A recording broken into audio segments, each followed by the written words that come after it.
Alô, garotada, que bom estar com vocês de novo. Olha, de aula em aula a gente vai terminar um cronograma bastante extenso, mas fundamental para os seus objetivos. O que é que você tem que fazer? Assistir quantas vezes quiser e o grande segredo, fazer muitos exercícios. Quanto mais exercícios você fizer, mais próxima está a sua vaga, onde quer que você queira. Vale a pena sonhar, agora tem que pagar o preço do sonho, e o preço é o estudo, ok? Hoje a nossa aula 33 é sobre núcleo e cromossomos. Exatamente, o núcleo é o grande centro, seria o CPD antigo da célula, o centro de informática da célula. Gente, é o local onde está o computador central da célula. Se é o computador central da célula e a gente é o somatório das células, é ali que está o segredinho para a gente funcionar. Então, vamos estudar núcleos e cromossomos, como você pode observar aí na tela. Então, vamos lá? Só para algumas informações iniciais, descrito em 1830, Robert Brown. E aqui tem uma experiência interessante, só para você ver o que o pessoal andou fazendo lá no século XIX ainda. O pessoal fez experiências com protozoários. Se tirasse o núcleo, o citoplasma morria. Se tirasse o citoplasma, o núcleo não vivia. Resultado, conclusão, o núcleo não vive sem o citoplasma e o citoplasma não vive sem o núcleo. Estou falando dessa experiência porque daqui a pouco você vai ver que há uma perguntinha que pode aparecer por aí que aparentemente é contra essa conclusão. Vamos lá? A forma do núcleo é sempre variada. Normalmente, a forma do núcleo acompanha a forma da célula. Agora, olha o que eu te falei ainda há pouco. A maioria das células tem um núcleo só, é uninucleada. Gente, tome muito cuidado, porque principalmente ao escrever, alunos colocam, a célula é unicelular, é pluricelular. Ora, se é uma célula, ela jamais pode ser uni ou pluricelular, ela é uninucleada. Algumas têm dois núcleos, como o paramécio, que é um protozoário, célula do fígado, célula cartilaginosa, né? E como o miócito, que é a antiga fibra muscular estriada e esquelética, essa musculatura presa aos músculos, hoje a gente chama para essa fibra muscular estriada e esquelética apenas de miócito, fica melhor, né? Essa célula, se você olhar uma célula muscular dessa, ela é cheia de mitocôndrias, gasta muita energia e os vários núcleos são periféricos. Então, tem um monte de núcleos periféricos. Agora, é isso aqui que eu quero te chamar a atenção. As hemácias adultas não têm núcleo. E ainda há pouco eu comentei para você sobre a experiência da merotomia, que diz que um não vive sem o outro. Eu digo, gente, isso é uma incoerência. Então, essa afirmação está errada. Só quero que saiba o seguinte, onde que as hemácias são formadas? Na medula óssea. Esse osso do meio do peito, chamado externo, é um dos grandes produtores de hemácias. Na medula óssea, a célula jovem, chamada eritroblasto, guarda bem, eritroblasto. Até vou te dar uma dica. Toda célula terminada em blasto é uma célula jovem, de natureza embrionária. E toda célula terminada em cito é uma célula adulta. Ora, ainda há pouco falei hemácia, agora estou falando eritroblasto, eritrócito. Eritrós do grego quer dizer vermelho. Então a palavra eritrócito quer dizer célula vermelha. E célula vermelha quem é? A hemácia. Lá na medula óssea, o eritroblasto, que é a célula que dá origem à hemácia, lá tem núcleo sim. Só que na hora que passa da medula óssea para o sangue, esse núcleo é expulso. E a célula adulta, chamada eritrócito, não tem núcleo. Agora, o fato dessa célula não ter núcleo, ela automaticamente condena a célula à morte. Então, essa célula vive aí de 90 a 120 dias e morre porque não tem como repor conteúdo proteico, conteúdo enzimático, já que perdeu o núcleo. Ora, se a perda do núcleo faz com que essa célula seja condenada precocemente à morte, a gente vem de encontro à afirmação da experiência de Balbiani, que realmente o núcleo não vive sem o citoplasma e o citoplasma não vive sem o núcleo. Então, tome cuidado, porque ao utilizarmos de um expediente desse, eu falar, mas a hemácia não tem núcleo, então ela contraria a experiência de Balbiani. Só que, aparentemente, porque se você for verificar esta célula adulta, ela, exatamente por perder o núcleo, ela, repito, é condenada precocemente à morte. Tudo bem? Então vamos continuar lá. Núcleo interfásico. Aqui eu preciso te contar um outro segredinho. Veja bem, a célula, toda célula, ela tem dois momentos. Ou ela está dividindo, ou ela não está se dividindo. Se ela estiver se dividindo, ela está fazendo mitose ou meiose. Se ela não estiver se dividindo, ela está num período entre duas divisões daquele tipo celular. E a gente chama esse período de intérfase ou interfase. Só que tem um detalhe. Durante a divisão celular, a célula descaracteriza o núcleo como tal. Por exemplo, desaparece a membrana nuclear, a cromatina fica diferenciada. Então, durante a divisão celular, eu não tenho núcleo diferenciado. Logo, eu só posso estudar um núcleo durante a interfase, que é o período que a célula está produzindo suas proteínas, a célula está trabalhando, produzindo suas enzimas. Durante a divisão, a célula só se divide. Ela está com toda a energia para a divisão. Então, onde ela realmente está produzindo? Durante a interfase. E eu só consigo estudar o núcleo exatamente durante a interfase. Por isso, sempre diz assim, quais são os componentes do núcleo interfásico? Para quem não estudou direito, dá a impressão que durante a interfase o núcleo é de um jeito e durante a divisão o núcleo é de outro. Não é verdade. Durante a divisão, repito, o núcleo é descaracterizado. Logo, eu só posso estudar durante a interfase. Por isso aparece sempre assim, quais os componentes do núcleo interfásico? Vamos a eles? São só 4. Só 4. Carioteca. Tudo que terminar em teca, remonta a revestimento, né? Remete, aliás, a revestimento. Ora, o que é que reveste? Membrana. Então, e cário já vai guardando. Cário quer dizer núcleo. Logo, toda palavra que tiver o radical cário está falando do núcleo. Se teca é o revestimento do núcleo, o que é a carioteca? A membrana nuclear. Então, isso você tem que começar a prestar atenção nos testes, porque é assim que você vai encontrar em provas pela frente. Aí tem o gelzinho, que está no interior do núcleo, preenche todo o interior do núcleo, é chamado de nucleoplasma ou carioplasma. Cário é núcleo, né?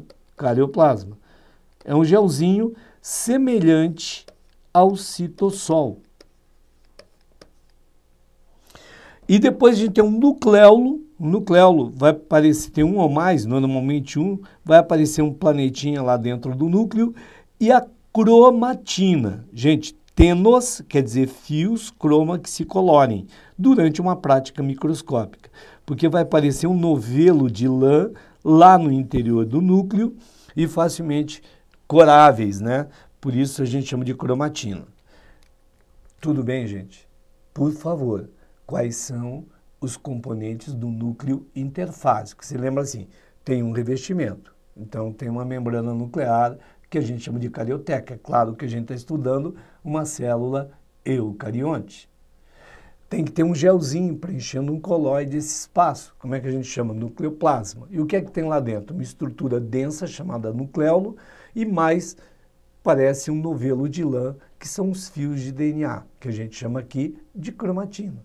Então, se você parar e pensar o que tem lá no núcleo, fica fácil ler uma prova e correlacionar os nomes, então, dos componentes do núcleo interfásico, que eu repito, ó, carioteca, nucleoplasma, cromatina e nucleolo. Agora a gente vai estudar as características de cada um deles e eu vou te contar os pontos fundamentais que podem e são cobrados em quaisquer provas que trabalharão a ideia do núcleo. Vamos lá? Então, primeiro, aqui você está vendo a fotografia do núcleo.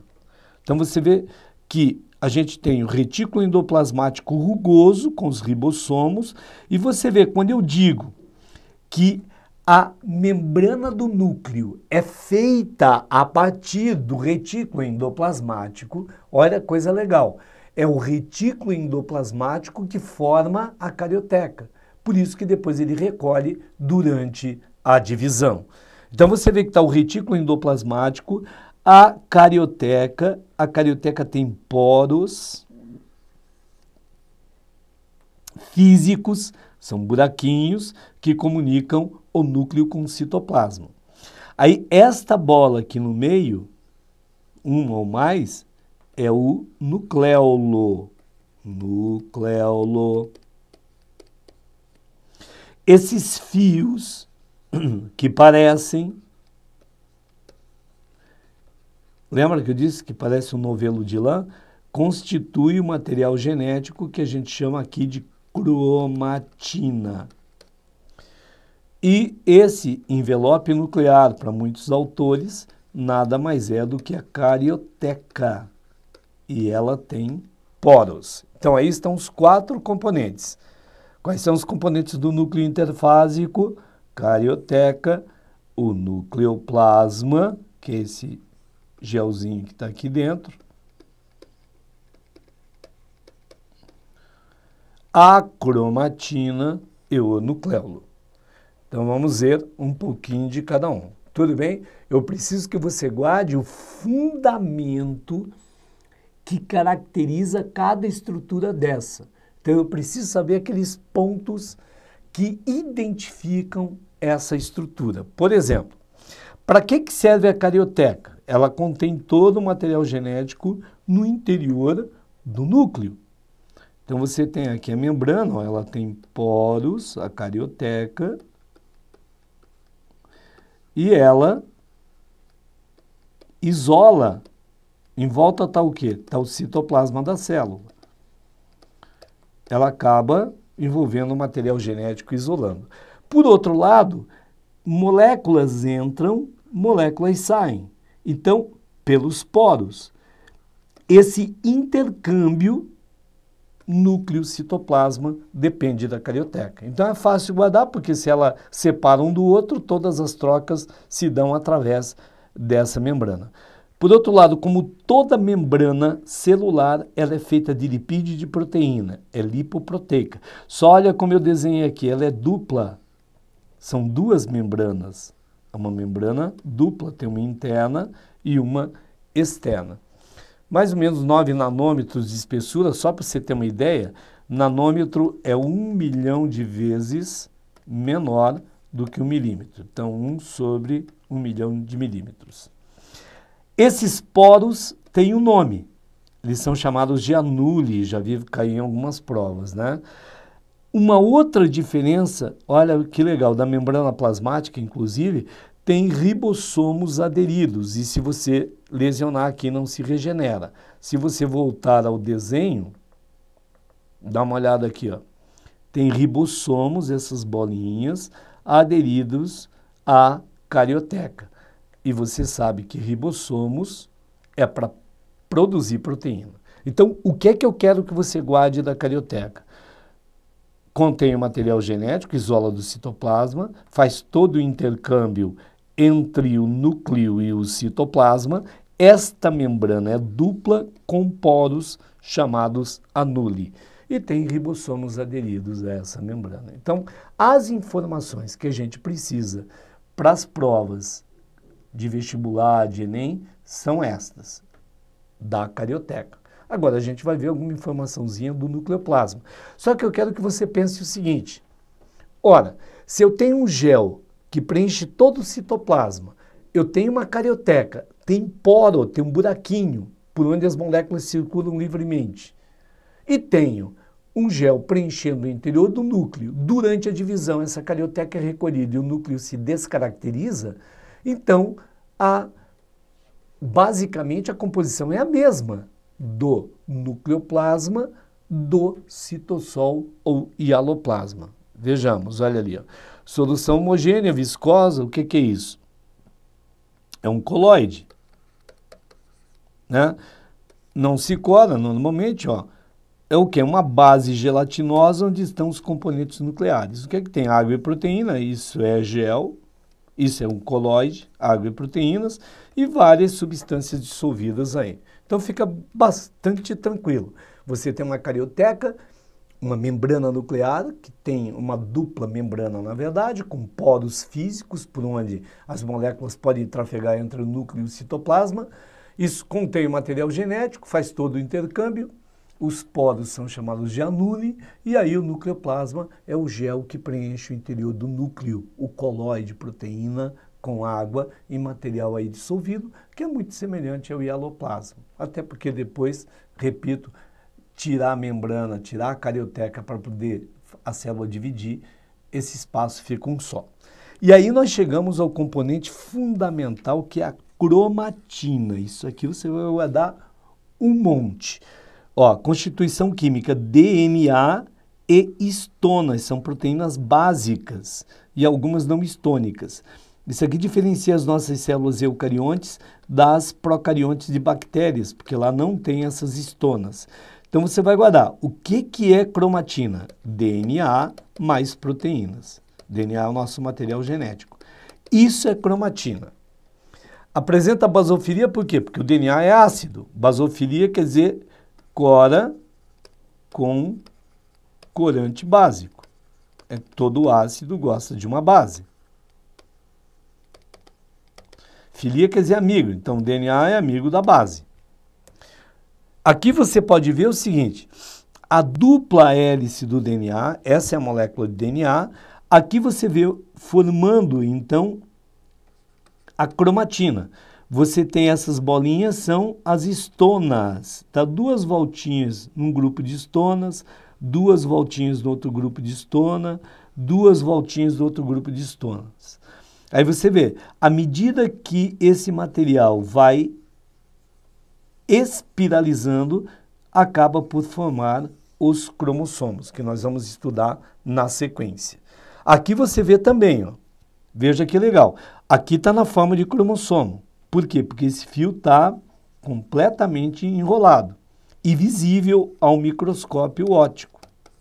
Se eu desenrolar esse fio, chego aqui, ó o DNA envolto nas histonas. E aí eu chego à dupla hélice do DNA, quando eu tiro as histonas daí. Agora, eu tenho 2 tipos de cromatina. Gente, por favor, cromatina é todo o nosso DNA que está associado a proteínas no núcleo interfásico. Só que tem um detalhe interessante.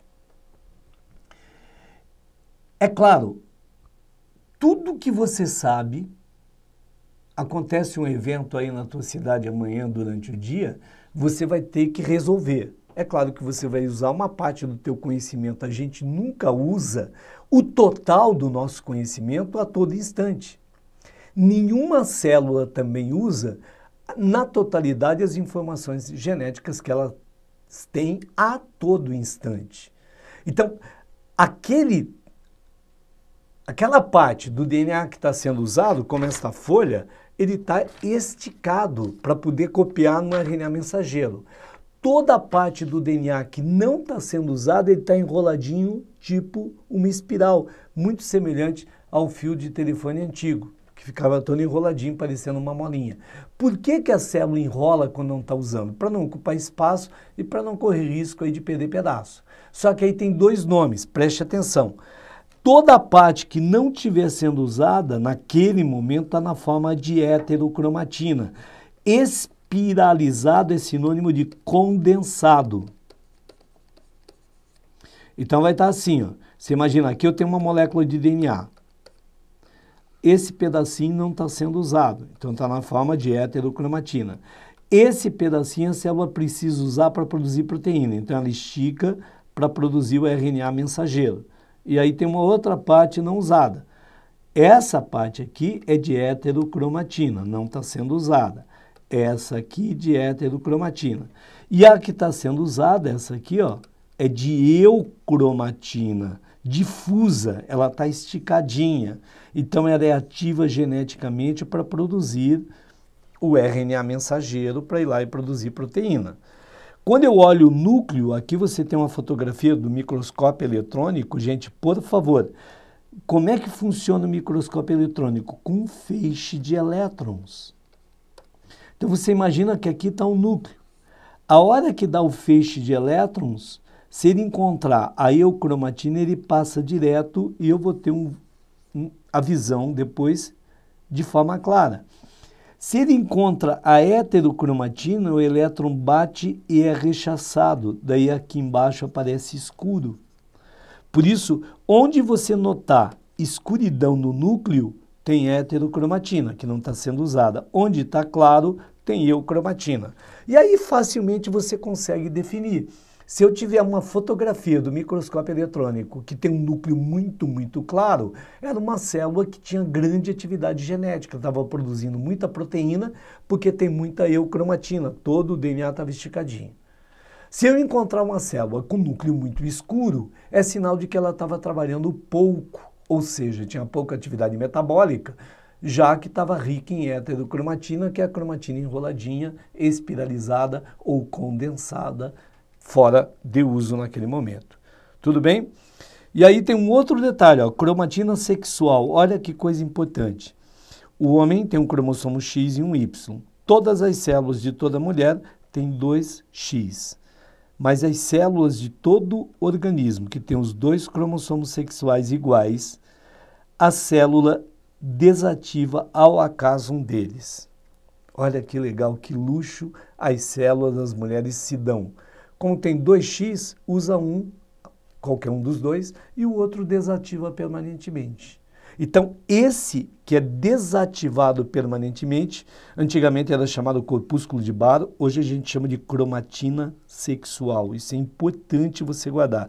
Por quê? Porque a importância é o diagnóstico citológico do sexo. Então, gente, por favor, se eu tiver dúvida do sexo, tem um tecido aí, não sei se é de homem ou mulher, se eu fizer o teste da cromatina e der positivo, a célula é de uma mulher. Se der negativo, a célula é de um homem.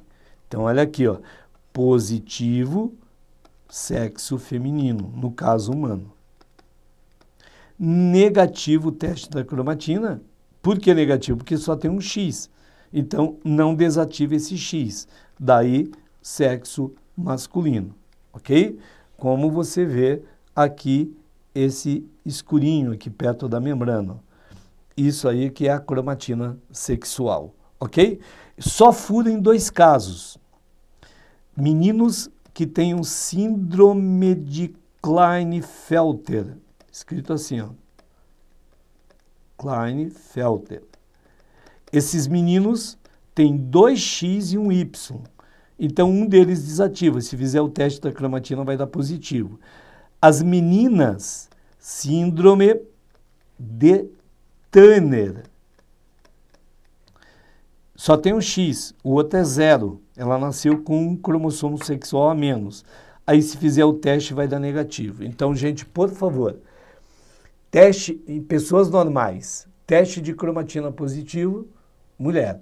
Negativo, homem. Se for menino e fizer o teste e der positivo, é porque ele tem a síndrome de Klinefelter, porque homem normal nenhum vai dar positivo. Se for menina e o médico pediu o teste e deu negativo, é porque essa menina é portadora da síndrome de Turner, porque nenhuma menina normal vai dar negativo. Tudo bem? Olha que importante é para a medicina. E o nucleolo são essas bolinhas aqui, ó, parece um planetinha lá no meio do núcleo. Então, uma estrutura esférica eletrodensa. 1 a 3 micrômetros, cada micrômetro é 1000 vezes menor que o milímetro, então bem grande. Do que ela é feito? É RNA ribossômico e proteínas, principalmente. Então, essa estrutura contém RNA ribossômico que, quando ele for para o citoplasma, vai dar origem ao ribossomo, cuja função é a síntese de proteína, ok? Gente, aí estão os 4 componentes nucleares que você tem que saber. Isso tem que saber. Quais são os constituintes do núcleo interfásico?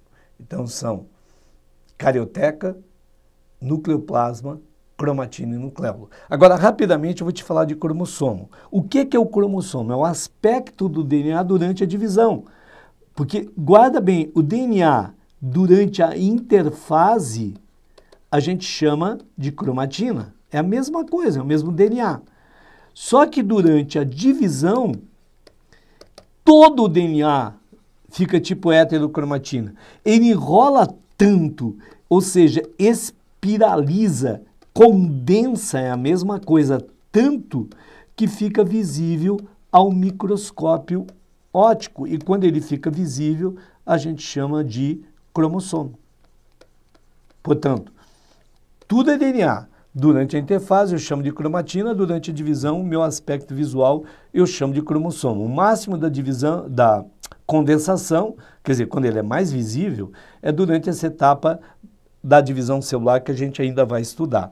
Aqui você vê como o DNA duplica na interfase, você vê 2 cópias do mesmo cromossomo presas por essa estrutura que a gente vai ver chama centrômero. Aqui tem um cromossomo grandão, aqui tem um outro pequenininho, a gente já vai ver os tipos de cromossomos. Agora, quais são as partes do cromossomo? Veja aqui que o cromossomo tem 2 braços. Na verdade, aqui ele está duplicado antes da divisão. Se eu olhar sozinho, ele tem 2 braços.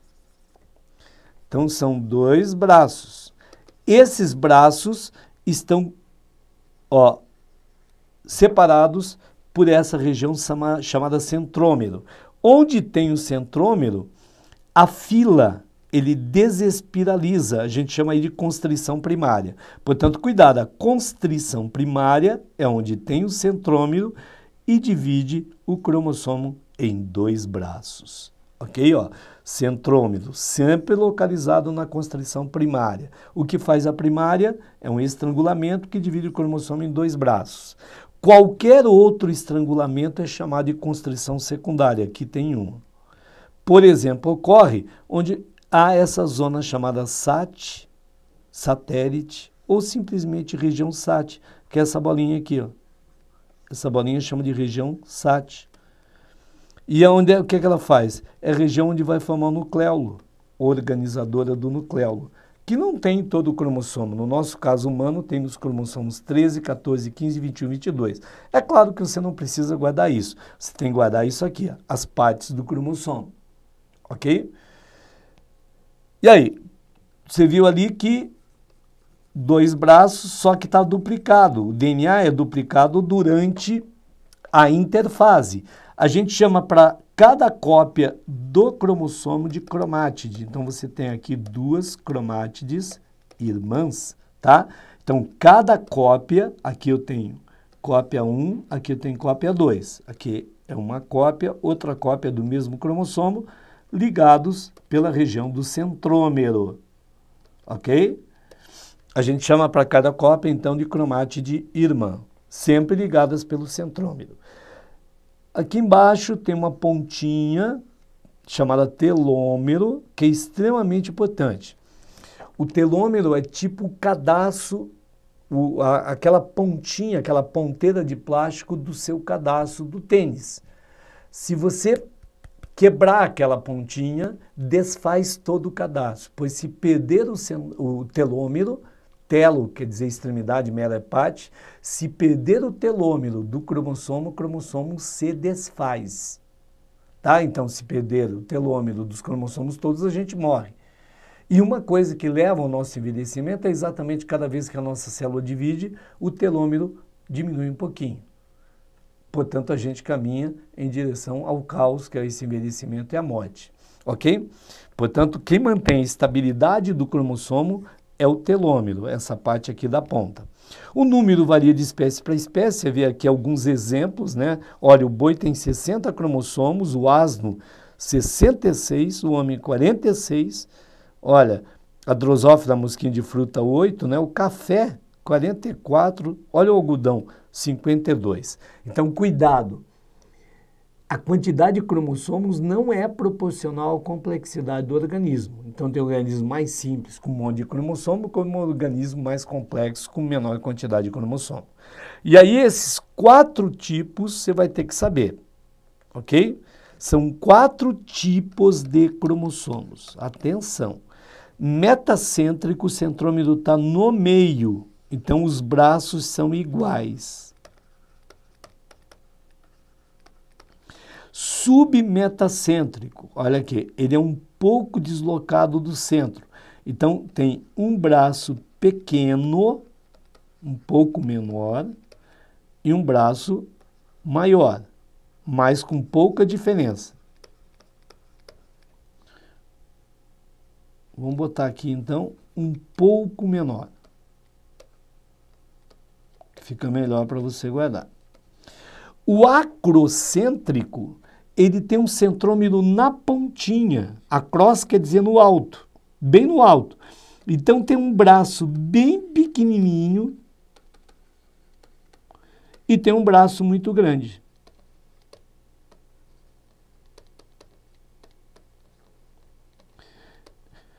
E o último tipo, o telocêntrico, telo é a extremidade, o centrômero está na extremidade. Então, ele tem apenas um braço. Eu quero que você guarde aí 3 coisas. O telocêntrico não há em humanos. Então, no nosso caso, na nossa espécie, não existe esse cromossomo telocêntrico. O cromossomo submetacêntrico X, o nosso cromossomo sexual X é desse tipo. E o Y é acrocêntrico. Então, esses 3 tem que saber. Que o cromossomo sexual X é submetacêntrico, o cromossomo sexual Y é acrocêntrico e o telocêntrico não existe em humanos, ok?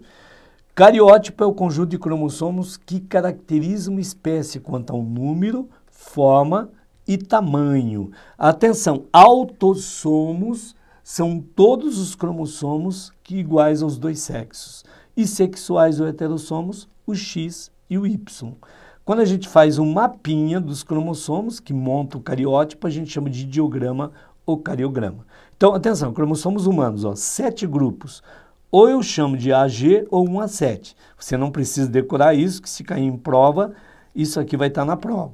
Autossomos 1 a 22, né?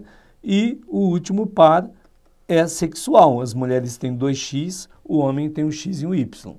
É assim que a gente faz o exame para fazer o cariograma. Você coleta sangue, pega leucócitos, porque tem núcleo, não pode pegar hemácia porque não tem núcleo, né? Aí trata com essa substância chamada colchicina que leva a bloquear a mitose, a divisão celular na metáfase. Aí você pega a amostra, coloca numa lâmina, macera aqui e fotografa. Aí vai ter isso aqui, ó. Eles todos espalhadinhos. Aí pega uma tesoura, corta e a gente monta do maior para o menor. E fica assim, ó, tá? Então aqui o grupo A, B, C, D, E, F, G. Claro que aqui está os 2 para você ver. Nesse cantinho você olha o sexo. Se tiver os 2 grandes e do mesmo tamanho, os 2 submetacêntricos, então é uma mulher.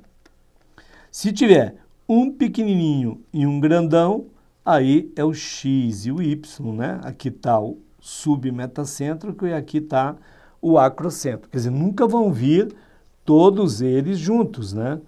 Ou vem assim, que é um homem, ou vem assim, que é uma mulher. Veja que o X pertence a esse grupo aqui, ó, que ele é submetacêntrico. Ok? Tudo bem? Rapidinho eu vou ler e fazer uma questão que é bem tranquila sobre núcleo para a gente deixar esse material para você estudar muito. Ó, qual das alternativas se refere a um cromossomo? Um conjunto de moléculas... Primeiro que é DNA, não é RNA. Você já cortou aqui. Um segmento de molécula de DNA. Isso aqui é um gene, né? Ó, um conjunto de moléculas de DNA com todas as informações? Não. O conjunto de cromossomos é que tem todas as informações. Há uma molécula de DNA com informação genética para algumas proteínas. E segundo, agora nós temos a Olimpíada, né? Então, veja que o pessoal pode até pedir isso. Sempre que tem esses eventos internacionais, como houve o Pan-Americano no Brasil, às vezes o pessoal suspeita por tratamento hormonal do sexo do atleta. Às vezes o pessoal acha que é um menino competindo como fosse menina, uma menina competindo como se fosse menino. Aí o pessoal pede um exame para tirar dúvida. Que exame é esse? Você já sabe que é o da cromatina sexual. Valeu, gente. Um grande abraço. Até a próxima.